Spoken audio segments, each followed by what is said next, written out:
ਸਤਿ ਸ਼੍ਰੀ ਅਕਾਲ ਪਿਆਰੇ ਬੱਚਿਓ। 7ਵੀਂ ਜਮਾਤ ਦੇ ਪੰਜਾਬੀ ਦੇ PAS ਦਾ ਤੁਹਾਡਾ ਜਿਹੜਾ ਪੇਪਰ ਹੋਇਆ, ਅਸੀਂ ਉਸ ਦੇ ਸਵਾਲ ਜਵਾਬ ਲੈ ਕੇ ਅੱਜ ਹਾਜ਼ਰ ਹਾਂ। ਤਾਂ ਸ਼ੁਰੂ ਕਰੀਏ 7ਵੀਂ ਦੇ ਪੰਜਾਬੀ ਦੇ ਸਵਾਲਾਂ ਦੇ ਜਵਾਬ। ਪਹਿਲਾਂ ਸ਼ੁਰੂ ਕਰਦੇ ਹਾਂ ਭਾਗ ਊੜੇ ਤੋਂ। ਪਹਿਲਾ ਸਵਾਲ ਜਿਹੜਾ ਹੈ ਉਹ ਅਣਡਿੱਠਾ ਪੈਰਾ ਪੜ੍ਹ ਕੇ ਪ੍ਰਸ਼ਨਾਂ ਦੇ ਸਹੀ ਉੱਤਰ ਦੀ ਚੋਣ ਕਰਨ ਦਾ ਹੈ। ਤਾਂ ਪਹਿਲਾਂ ਮੈਂ ਪੈਰਾ ਪੜ੍ਹਦਾ ਹਾਂ। ਇਹ ਇੰਨੇ ਗੀਤ ਗਾ ਸਕਦੇ ਹਨ, ਇੰਨੀਆਂ ਕਹਾਣੀਆਂ ਸੁਣਾ ਸਕਦੇ ਹਨ ਕਿ ਅਸੀਂ ਜਦੋਂ ਬੱਚੇ ਸਾਂ ਕਿੰਨੀ ਕਿੰਨੀ ਰਾਤ ਜਿਵੇਂ ਕਿਸੇ ਜਾਦੂ ਨਾਲ ਮੂੰਹ ਅੱਖਾਂ ਖੋਲ੍ਹੀ ਹੁੰਗਾਰੇ ਦਿੰਦੇ ਅਤੇ ਅੱਗੋਂ ਕੀ ਹੋਇਆ ਪੁੱਛਦੇ ਰਹਿੰਦੇ ਸਾਂ। ਕਹਾਣੀਆਂ ਹਰ ਕਿਸਮ ਦੀਆਂ, ਪਰੀਆਂ ਦੀਆਂ, ਬਹਾਦਰਾਂ ਦੀਆਂ। ਸਭ ਤੋਂ ਸੋਹਣੀ ਉਸ ਮੋਹਿਨੀ ਸ਼ਹਿਜ਼ਾਦੀ ਦੀ ਕਹਾਣੀ ਜਿਹਦੇ ਮੂੰਹੋਂ ਫੁੱਲ ਖਿੜਦੇ ਸਨ। ਜਦੋਂ ਹੱਸਦੀ ਸੀ ਅਤੇ ਮੂੰਹ ਤੋਂ ਡਿੱਗਿਆ ਹਰ ਫੁੱਲ ਬੂਟਾ ਬਣ ਜਾਂਦਾ ਸੀ ਅਤੇ ਥੋੜ੍ਹੇ ਚਿਰ ਵਿੱਚ ਹੀ ਉਹਦਾ ਸਾਰਾ ਰਾਜ ਸੋਹਣੇ ਬਾਗਾਂ ਨਾਲ ਭਰ ਗਿਆ ਸੀ। ਇਹ ਕੁਦਰਤ ਦਾ ਬੜਾ ਸਤਿਕਾਰ ਕਰਦੇ ਹਨ। ਸਤਿਕਾਰ ਹੀ ਨਹੀਂ, ਬੜਾ ਪਿਆਰ ਕਰਦੇ ਹਨ। ਜਦੋਂ ਬਿਜਾਈ ਦੀ ਰੁੱਤ ਆਉਂਦੀ ਹੈ ਅਤੇ ਕਿਸਾਨ ਆਪਣੇ ਹੱਲਾਂ ਨਾਲ ਧਰਤੀ ਮਾਤਾ ਦੀਆਂ ਵੱਖੀਆਂ ਕੁਤਕੁਤਾਉਂਦੇ ਅਤੇ ਸੁਨਹਿਰੀ ਬੀਜ ਪੋਲੀਆਂ ਤਰੀਆਂ ਤਹਾਂ ਵਿੱਚ ਲੁਕਾਉਂਦੇ ਹਨ ਅਤੇ ਆਸ ਰੱਖਦੇ ਹਨ ਕਿ ਧਰਤੀ ਮਾਤਾ ਲਹਿਰਾਉਂਦੀਆਂ ਫਸਲਾਂ ਵਿੱਚ ਹੱਸੇਗੀ। ਉਦੋਂ ਮੇਰੇ ਦਾਦੀ ਜੀ ਆਪਣੇ ਕਮਰੇ ਦੇ ਇੱਕ ਆਲੇ ਵਿੱਚ 94 ਦਾਣੇ ਕਣਕ ਦੇ ਬੀਜਦੇ ਹਨ। ਇਹਨੂੰ ਪਾਣੀ ਦਿੰਦੇ, ਨਾਲ ਕੂਲੀਆਂ ਹਰੀਆਂ ਚੁੰਝਾਂ ਨੂੰ ਉੱਚਾ ਹੁੰਦੇ ਵੇਖਦੇ ਹਨ। ਹਰੀ ਖੇਤੀ ਦੇ ਸਾਹਮਣੇ ਇਹ ਰੋਜ਼ਾਨਾ ਜੋਤ ਜਗਾਉਂਦੇ ਹਨ, ਮੱਥਾ ਟੇਕਦੇ ਅਤੇ ਪ੍ਰਾਰਥਨਾ ਕਰਦੇ ਹਨ। ਕੁਝ ਦਿਨਾਂ ਬਾਅਦ ਬੜੇ ਆਦਰ ਨਾਲ ਇੱਕ ਇੱਕ ਡਾਲ ਨੂੰ ਪੁੱਟਦੇ ਅਤੇ ਉਹਦੇ ਨਾਲ ਗੱਲਾਂ ਕਰਦੇ ਹਨ। ਫਿਰ ਸੁੱਖਾਂ ਮੰਗਦੇ ਇਹ ਖੇਤੀ ਨੂੰ ਪਾਣੀ ਵਿੱਚ ਪ੍ਰਵਾਹ ਕਰ ਦਿੰਦੇ ਹਨ। ਇਹ ਸੀ ਬੱਚਿਓ ਅਣਡਿੱਠਾ ਪੈਰਾ। ਹੁਣ ਇਹਦੇ ਪ੍ਰਸ਼ਨ ਅਤੇ ਉਹਨਾਂ ਦੇ ਉੱਤਰ ਦੇਖਦੇ ਹਾਂ। ਪਹਿਲਾ ਪ੍ਰਸ਼ਨ ਹੈ, ਮੋਹਿਨੀ ਸ਼ਹਿਜ਼ਾਦੀ ਦੇ ਮੂੰਹੋਂ ਕੀ ਕਿਰਦਾ ਸੀ। ਇਹਦੇ ਵੱਖ-ਵੱਖ ਸਾਨੂੰ ਉੱਤਰ ਜਿਹੜੇ ਦਿੱਤੇ, ਜਿਨ੍ਹਾਂ 'ਚੋਂ ਸਹੀ ਉੱਤਰ ਅਸੀਂ ਲੱਭਣਾ ਹੈ ਉਹ ਹੈ ਫੁੱਲ, ਬਾਗ, ਬੀਜ ਜਾਂ ਫਸਲਾਂ। ਮੋਹਿਨੀ ਸ਼ਹਿਜ਼ਾਦੀ ਦੇ ਮੂੰਹੋਂ ਫੁੱਲ ਕਿਰਦੇ ਸੀ। ਦੂਸਰਾ ਪ੍ਰਸ਼ਨ, ਦਾਦੀ ਜੀ ਕਿਸ ਦਾ ਬੜਾ ਸਤਿਕਾਰ ਕਰਦੇ ਹਨ। ਮੋਹਿਨੀ ਸ਼ਹਿਜ਼ਾਦੀ ਦਾ, ਕੁਦਰਤ ਦਾ, ਫਸਲਾਂ ਦਾ, ਧਰਤੀ ਮਾਤਾ ਦਾ। ਸਹੀ ਉੱਤਰ ਹੈ ਕੁਦਰਤ ਦਾ। ਤੀਸਰੇ ਪ੍ਰਸ਼ਨ ਤੇ ਆਉਂਦੇ ਹਾਂ।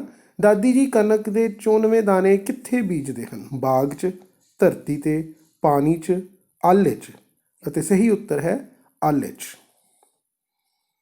ਕੌਣ ਲਹਿਰਾਉਂਦੀਆਂ ਫਸਲਾਂ ਵਿੱਚ ਹੱਸੇਗਾ। ਮੋਹਿਨੀ ਸ਼ਹਿਜ਼ਾਦੀ, ਧਰਤੀ ਮਾਤਾ, ਦਾਦੀ ਜੀ, ਪਰੀ।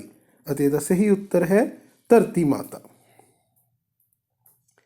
ਪੰਜਵਾਂ ਪ੍ਰਸ਼ਨ ਹੈ, ਦਾਦੀ ਜੀ ਕਿਸ ਨੂੰ ਪਾਣੀ ਵਿੱਚ ਪ੍ਰਵਾਹ ਕਰਦੇ ਹਨ। ਫਸਲਾਂ ਨੂੰ, ਬੀਜਾਂ ਨੂੰ, ਖੇਤਰੀ, ਫੁੱਲਾਂ ਨੂੰ। ਅਤੇ ਸਹੀ ਉੱਤਰ ਹੈ ਖੇਤਰੀ। ਬੱਚੇ ਹੁਣ ਦੂਸਰਾ ਸਵਾਲ ਜਿਹੜਾ ਹੈ ਉਹ ਵੀ ਅਣਡਿੱਠਾ ਪੈਰਾ ਪੜ੍ਹ ਕੇ ਪ੍ਰਸ਼ਨ ਦੇ ਸਹੀ ਉੱਤਰ ਦੇਣ ਦਾ ਹੈ। ਤਾਂ ਅਸੀਂ ਹੁਣ ਦੂਸਰਾ ਪੈਰਾ ਪੜ੍ਹਦੇ ਹਾਂ। ਕੌਣ ਸੀ ਬੰਦਾ ਬਹਾਦਰ, ਉਸ ਦਾ ਅਸਲ ਨਾਂ ਕੀ ਸੀ। ਬੰਦਾ ਬਹਾਦਰ 18ਵੀਂ ਸਦੀ ਦੇ ਸਭ ਤੋਂ ਮਹਾਨ ਵਿਅਕਤੀਆਂ ਵਿੱਚੋਂ ਇੱਕ ਸੀ। ਉਹ ਇੱਕ ਅਦੁੱਤੀ ਪ੍ਰਤਿਭਾ ਵਾਲਾ ਸੂਰਬੀਰ ਸੀ। ਉਸਦੇ ਜਨਮ ਤੋਂ ਲੈ ਕੇ ਉਸਦੀ ਸ਼ਹੀਦੀ ਤੱਕ ਉਸਦੇ ਜੀਵਨ ਵਿੱਚ ਕਈ ਤਬਦੀਲੀਆਂ ਆਈਆਂ। ਇਹਨਾਂ ਤਬਦੀਲੀਆਂ ਦੇ ਨਾਲ ਨਾਲ ਉਸ ਦੇ ਨਾਂ ਵੀ ਬਦਲਦੇ ਰਹੇ। ਉਸ ਦਾ ਜਨਮ 27 ਅਕਤੂਬਰ 1670 ਈਸਵੀ ਵਿੱਚ ਪੁੰਜ ਜ਼ਿਲ੍ਹੇ ਵਿੱਚ ਰਾਜੌਰੀ ਨਾਂ ਦੇ ਪਿੰਡ ਵਿੱਚ ਹੋਇਆ। ਇਹ ਥਾਂ ਜੰਮੂ ਅਤੇ ਪੁੰਜ ਦੇ ਵਿਚਕਾਰ ਜਿਹੇ ਹੈ। ਬੰਦਾ ਬਹਾਦਰ ਦਾ ਬਚਪਨ ਦਾ ਨਾਂ ਲਛਮਣ ਦੇਵ ਸੀ। ਉਸ ਦਾ ਪਿਤਾ ਰਾਮਦੇਵ ਇੱਕ ਗਰੀਬ ਕਿਰਸਾਨ ਸੀ। ਲਛਮਣ ਦੇਵ ਨੂੰ ਪੜ੍ਹਾਉਣ ਦਾ ਕੋਈ ਸਾਧਨ ਨਹੀਂ ਸੀ, ਇਸ ਲਈ ਉਹ ਆਪਣੇ ਪਿਤਾ ਨਾਲ ਖੇਤੀ ਦੇ ਕੰਮ ਵਿੱਚ ਹੱਥ ਵਟਾਉਂਦਾ ਸੀ। ਜਦ ਵੀ ਵੇਲ ਮਿਲਦੀ ਉਹ ਤੀਰ ਕਮਾਨ ਚੁੱਕਦਾ ਅਤੇ ਸ਼ਿਕਾਰ ਖੇਡਣ ਚਲਾ ਜਾਂਦਾ। ਉਹ ਇੱਕ ਚੰਗਾ ਨਿਸ਼ਾਨੇਬਾਜ਼ ਸੀ। ਉਸਨੂੰ ਤਲਵਾਰ, ਤੀਰ ਕਮਾਨ ਆਦਿ ਸ਼ਸਤਰ ਚਲਾਉਣ ਦਾ ਚੰਗਾ ਅਭਿਆਸ ਸੀ। ਉਹ ਬਚਪਨ ਤੋਂ ਹੀ ਦਲੇਰ ਸੀ। ਲਛਮਣ ਦੇਵ ਮੱਧਰੇ ਕੱਦ ਦਾ ਫੁਰਤੀਲਾ ਨੌਜਵਾਨ ਸੀ। ਉਸ ਦਾ ਰੰਗ ਕਣਕ ਵੰਨਾ, ਨੈਣ ਨਕਸ਼ ਸੋਹਣੇ ਅਤੇ ਅੱਖਾਂ ਚਮਕੀਲੀਆਂ ਸਨ। 15 ਕੁ ਸਾਲਾਂ ਦੀ ਉਮਰ ਵਿੱਚ ਉਸਨੇ ਜੀਵਨ ਵਿੱਚ ਇੱਕ ਅਜਿਹੀ ਘਟਨਾ ਵਾਪਰੀ ਜਿਸ ਨੇ ਉਸ ਦਾ ਜੀਵਨ ਹੀ ਬਦਲ ਕੇ ਰੱਖ ਦਿੱਤਾ। ਉਹ ਇੱਕ ਨਦੀ ਦੇ ਕਿਨਾਰੇ ਸ਼ਿਕਾਰ ਖੇਡ ਰਿਹਾ ਸੀ ਕਿ ਸਾਹਮਣਿਓਂ ਇੱਕ ਹਿਰਨੀ ਲੰਘੀ। ਲਛਮਣ ਦੇਵ ਨੇ ਝੱਟ ਇੱਕ ਸ਼ੁਕ ਦਾ ਤੀਰ ਛੱਡਿਆ। ਹਿਰਨੀ ਬੁਰੀ ਤਰ੍ਹਾਂ ਜ਼ਖਮੀ ਹੋ ਕੇ ਉਸ ਦੀਆਂ ਅੱਖਾਂ ਸਾਹਮਣੇ ਤੜਫ ਤੜਫ ਕੇ ਮਰ ਗਈ। ਨਾਲ ਹੀ ਉਸ ਦੇ ਛਲਣੀ ਹੋਏ ਪੇਟ ਵਿੱਚੋਂ 2 ਬੱਚੇ ਨਿਕਲੇ। ਉਹ ਵੀ ਉਸ ਦੀਆਂ ਅੱਖਾਂ ਸਾਹਮਣੇ ਦਮ ਤੋੜ ਗਏ। ਇਸ ਘਟਨਾ ਦਾ ਲక్ష్మణ ਦੇਵ ਦੇ ਮਨ ਉੱਤੇ ਡੂੰਘਾ ਅਸਰ ਪਿਆ। ਉਸਨੇ ਤੀਰ ਕਮਾਨ ਨਦੀ ਵਿੱਚ ਵਗਾਹ ਮਾਰੇ ਤੇ ਫੈਸਲਾ ਕੀਤਾ ਕਿ ਅੱਗੋਂ ਤੋਂ ਕਿਸੇ ਜੀਵ ਨੂੰ ਨਹੀਂ ਮਾਰੇਗਾ। ਇਸ ਘਟਨਾ ਤੋਂ ਪਿੱਛੋਂ ਲక్ష్మణ ਦੇਵ ਉਦਾਸ ਰਹਿਣ ਲੱਗ ਪਿਆ। ਉਸ ਦਾ ਕੋਈ ਕੰਮ ਧੰਦਾ ਕਰਨ ਨੂੰ ਜੀ ਨਾ ਕਰਦਾ। ਫਿਰ ਉਹ ਇੱਕ ਬਰਾਗੀ ਸਾਧੂ ਬਣ ਗਿਆ ਤੇ ਆਪਣਾ ਨਾਮ ਮਾਧੋਦਾਸ ਰੱਖ ਲਿਆ। ਤਦ ਉਹ ਘੁੰਮਦਾ ਘੁਮਾਉਂਦਾ ਦੱਖਣੀ ਭਾਰਤ ਦੀ ਪ੍ਰਸਿੱਧ ਨਦੀ ਗੋਦਾਵਰੀ ਦੇ ਕਿਨਾਰੇ ਪੁੱਜ ਗਿਆ। ਇਹ ਥਾਂ ਉਸ ਨੂੰ ਚੰਗੀ ਲੱਗੀ ਅਤੇ ਉਹ ਕੁਟੀਆ ਬਣਾ ਕੇ ਉੱਥੇ ਹੀ ਰਹਿਣ ਲੱਗ ਪਿਆ।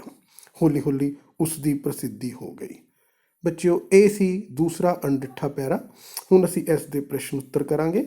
ਪ੍ਰਸ਼ਨ ਨੰਬਰ 6, ਬੰਦਾ ਬਹਾਦਰ ਦਾ ਬਚਪਨ ਵਿੱਚ ਕੀ ਨਾਂ ਸੀ?